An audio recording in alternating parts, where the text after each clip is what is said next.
नमस्कार दोस्तों, DFA-IS platform पर आप सभी लोगों का स्वागत है। और पॉलिटी की क्लास में हम राज्य के नीति निर्देशक तत्व पढ़ रहे थे और उसमें हमने अनुच्छेद 49 तक कंप्लीट कर लिया था। अनुच्छेद 49 जिसमें कहा गया ऐतिहासिक अभिरुचि तथा राष्ट्रीय महत्व के सभी संस्मारकों, स्थानों, वस्तुओं का संरक्षण किया जाएगा।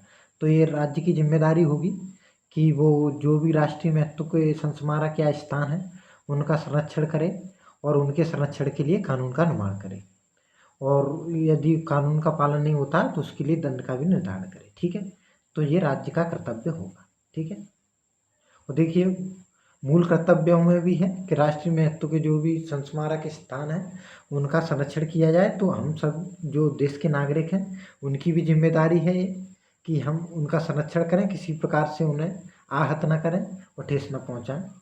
ठीक है, तो ये हमारी भी जिम्मेदारी है और राज्य की भी जिम्मेदारी है। ठीक है, देखिए अनुच्छेद 51 में क्या कहा गया, अंतर्राष्ट्रीय शांति और सुरक्षा संबंधी प्रावधान। तो अंतर्राष्ट्रीय शांति और सुरक्षा संबंधी प्रावधान देखिए विभिन्न देश आपस में मिलते हैं और अंतर्राष्ट्रीय शांति सुरक्षा के लिए प्रयास करते हैं। तो अनुच्छेद 51 में कहा गया है ये राज्य की जिम्मेदारी होगी वो भी इसमें भाग ले और अंतर्राष्ट्रीय शांति सुरक्षा के लिए प्रावधान करे। तो जैसे आतंकवाद है और जलवायु परिवर्तन, ये कई मुद्दे हैं जो अंतर्राष्ट्रीय सुरक्षा और शांति से जुड़े हुए हैं। जैसे साइबर सिक्योरिटी है, तो इस पर देखिए राज्य भाग लेता है और सुरक्षा के लिए कई प्रावधान करता है। ठीक है, और अन्य राष्ट्रों का सहयोग भी करता है। ठीक है, तो ये कहा गया है अनुच्छेद 51 में। देखिए अनुच्छेद 50 में कहा गया कार्यपालिका से न्यायपालिका का पृथक्करण संबंधी प्रावधान। तो अनुच्छेद 50 में कार्यपालिका से न्यायपालिका का पृथक्करण रहेगा। तो इसमें मतलब कार्यपालिका न्यायपालिका के कार्यों में हस्तक्षेप नहीं करेगी। इसका मूल जो उद्देश्य है ये है कार्यपालिका न्यायपालिका के कार्यों में किसी भी प्रकार के हस्तक्षेप नहीं करेगी। देखिए आगे हम पढ़ेंगे, जब न्यायाधीशों की नियुक्ति पढ़ेंगे तो उसमें देखेंगे कोलेजियम व्यवस्था है, कोलेजियम व्यवस्था, तो जिसमें राष्ट्रपति कोलेजियम की सलाह पर न्यायाधीशों की नियुक्ति करते हैं, सुप्रीम कोर्ट के न्यायाधीश। तो यहाँ देखेंगे आप, यहाँ कार्यपालिका का हस्तक्षेप नहीं है, मतलब यहाँ मंत्रिपरिषद प्रधानमंत्री का हस्तक्षेप नहीं है, राष्ट्रपति नियुक्ति करते हैं। यहाँ कोलेजियम की सलाह अनिवार्य है, मतलब उसे टाला नहीं जा सकता है कोलेजियम की सलाह को।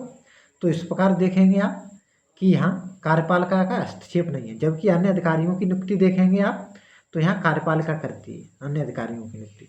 कोई भी कार्यपालिका का अधिकारी हो उनकी नियुक्ति कार्यपालिका स्वयं करती है, लेकिन यहाँ कोलेजियम की सलाह पर कर रही जा रही है नियुक्ति, लेकिन कोलेजियम की सलाह यहाँ अनिवार्य है। ऐसा नहीं है कि राष्ट्रपति कोलेजियम की सलाह मान नहीं सकता है, कोलेजियम की सलाह मानेंगे राष्ट्रपति। ठीक है, तो ये न्यायपालिका को नियुक्ति संबंधी जो सुरक्षा दी गई है उसमें न्यायपालिका स्वयं नियुक्ति करती है, मतलब कोलेजियम न्यायपालिका से बना हुआ है और राष्ट्रपति के लिए कोलेजियम की सलाह मतलब अनिवार्य है। ठीक है, मानना। तो यही कहा गया है अनुच्छेद 50 में। ठीक है, तो ये ध्यान रखेंगे। देश के पर्यावरण के संरक्षण तथा संवर्धन संबंधी प्रावधान। तो अनुच्छेद 48 काम है जो देश के पर्यावरण के संरक्षण तथा संवर्धन संबंधी प्रावधान किए गए हैं, ये बाद में जोड़ा गया है 48 का। ठीक है, तो इसमें पर्यावरण का संरक्षण किया जाएगा, किसी भी प्रकार का प्रदूषण न हो पर्यावरण में, जैव विविधता का संरक्षण हो और उसे बढ़ावा मिले। तो ये प्रावधान राज्य करेगा। कई प्रकार के कानून भी बनाए हैं राज्य ने, जैव विविधता पर भी कानून बनाए हैं, पर्यावरण पे विभिन्न प्रकार के कानून बने हैं, अपशिष्ट प्रबंधन पर बने हैं। तो ये पर्यावरण से संबंधित कई प्रकार के कानून बने हैं। ठीक है, तो राज्य ने प्रावधान भी किए हैं इसके लिए। ठीक है, तो ये 48 काम है कहा गया है। पोषाहार जीवन स्तर को ऊंचा करने संबंधी प्रावधान। तो इसमें कहा है कि पोषण के लिए प्रावधान किया जाएगा और जीवन स्तर को ऊंचा करने के लिए। तो देखिए इसी में मद्यपान निषेध का प्रावधान किया गया है, मतलब किसी भी प्रकार के नशीले पदार्थों का सेवन न हो जिससे व्यक्ति का जीवन स्तर सुधरे। ठीक है, पोषण आहार, अच्छा आहार हो, उचित पोषणों से युक्त हो आहार, इसके लिए प्रावधान किया गया और कई पोषणकारी योजना भी चलाई गई है। ठीक है, पोषण मिशन वगैरह कई प्रकार की योजना चलाई गई। ठीक है, तो ये इसी से संचालित। ठीक है, तो ये याद रखेंगे हम, कई प्रकार के पोषण से संबंधित प्रावधान किए हैं राज्य ने और योजना का संचालन किया है। ठीक है, तो याद रखेंगे। अनुसूचित जातियों, अनुसूचित जनजातियों और अन्य दुर्बल वर्गों के लिए शिक्षा और अर्थ संबंधी प्रावधान अनुच्छेद 46। तो ये SC ST और अन्य जो भी कमजोर वर्ग हैं, जैसे वृद्ध वर्ग हैं, महिला हैं, विधवा महिलाएं हैं, तो उनके लिए प्रावधान राज्य उनके लिए मतलब शिक्षा के लिए और संबंधी प्रावधान करें। तो ये अनुच्छेद 46 में कहा गया है। ठीक है। राज्य ने देखिए कई प्रकार के प्रावधान भी किए हैं SC ST के लिए और अन्य दुर्बल वर्गों के लिए। ठीक है। कई प्रकार की योजनाएं चलाई हैं। ठीक है। तो बिन में इन्हें प्राथमिकता दी जाती है। बिन योजनाओं में SC ST वर्ग, महिलाओं, वृद्धों सभी को प्राथमिकता दी जाती है। उनके कल्याण के लिए कार्य किया जाता है। ठीक है। याद रखें। देखिए अनुच्छेद 49 ये वही बात है कि राष्ट्रीय महत्व के स्मारक और संस्थानों का संरक्षण किया जाए। ठीक है। संसद विधि बनाएगी, तो इसमें कोई भी विधि बनाएगी वो संसद बनाएगी। ठीक है। राष्ट्रीय महत्व के संस्थानों अनुच्छेद 46 ये वही बात है।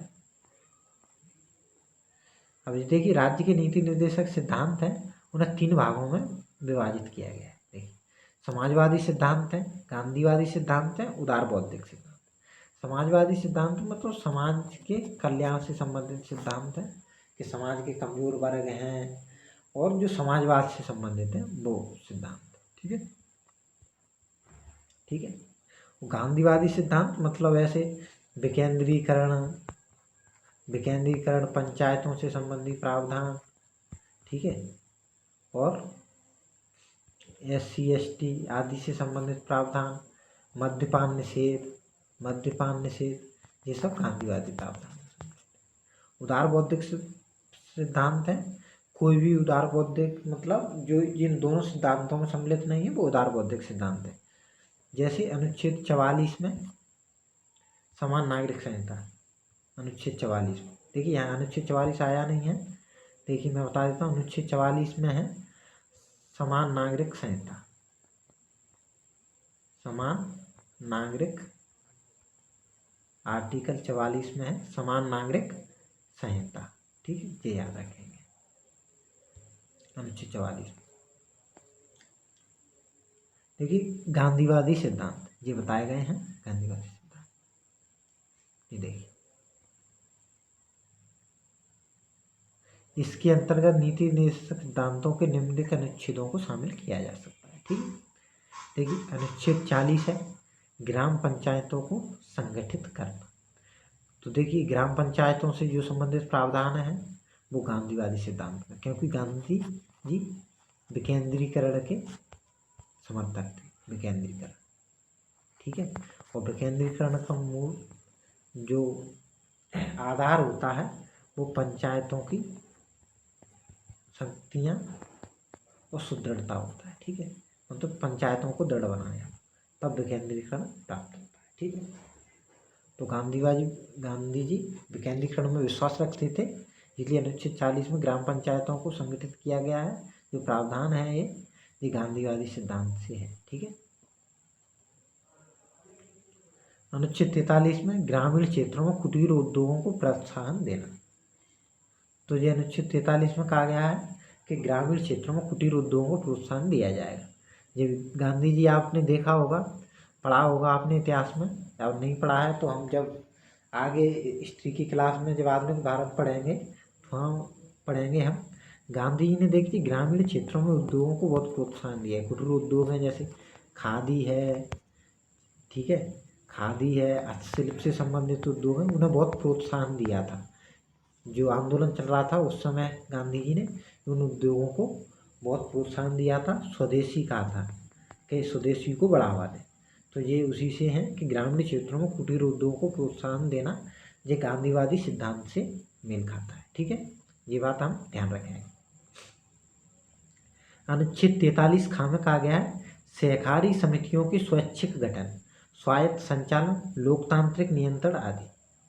तो सहकारी समितियों का स्वैच्छिक गठन, स्वायत्त संचालन, लोकतांत्रिक नियंत्रण, तो ये 43 ख में बाद में जोड़ा गया है जब संविधान संशोधन हुआ था। संविधान संशोधन तब 43 खा जोड़ा गया है संशोधन। ये 1900 ये 2011 में, ये 2011 में हुआ था। 2011 में 57वां संविधान संशोधन, तो उसके द्वारा 43 खा जोड़ा गया, जिसमें सहकारी समितियों से संबंधित प्रावधान, मतलब सहकारी समितियां बनाई जा सकती हैं और किसी भी व्यवसाय का संचालन कर सकते हैं और कल्याणकारी कार्य कर सकते हैं। ठीक है, तो जिससे ग्रामीण क्षेत्रों का भी विकास हो। तो ये अनुच्छेद 43 खा में कहा गया। ठीक है, देखिए अनुच्छेद 46 SC ST एवं अन्य दुर्बल वर्गों के शिक्षा और संबंधी हितों की अभिवृद्धि। देखिए गांधी जी हरिजनों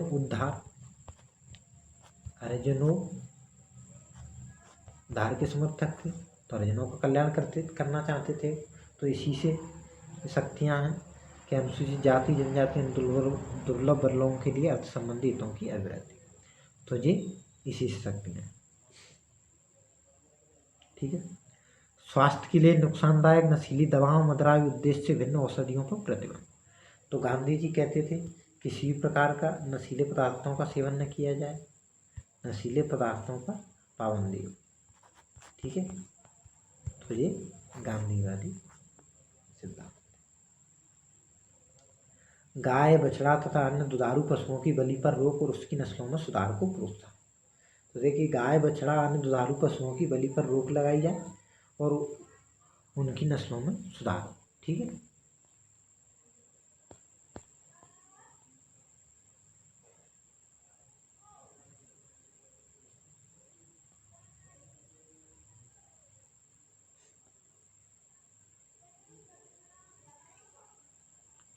ठीक है, तो ये गांधीवादी सिद्धांत कंप्लीट हो गए।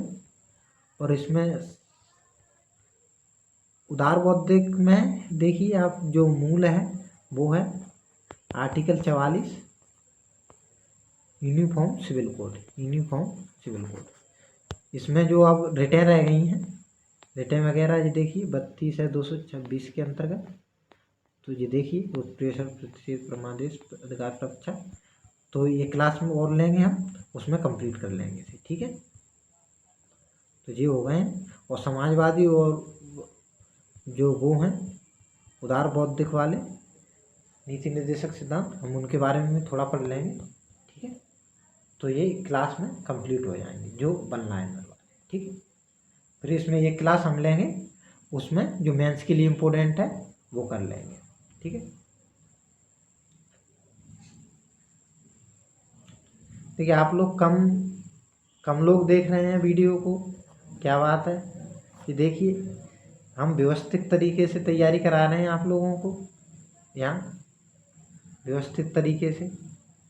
तीनों क्लास हमारी हिस्ट्री की हो या पॉलिटी की हो या हिंदी व्याकरण की, तीनों क्लास चल रही हो, हम क्रम में चला रहे हैं उन्हें, क्रम में, जिससे आप लोगों को बेहतर से समझ आए। ठीक है, तो आप लोगों को मिस नहीं करना है, क्लास प्रत्येक क्लास देखना है और आपकी जिससे संपूर्ण तैयारी हो जाएगी। ठीक है,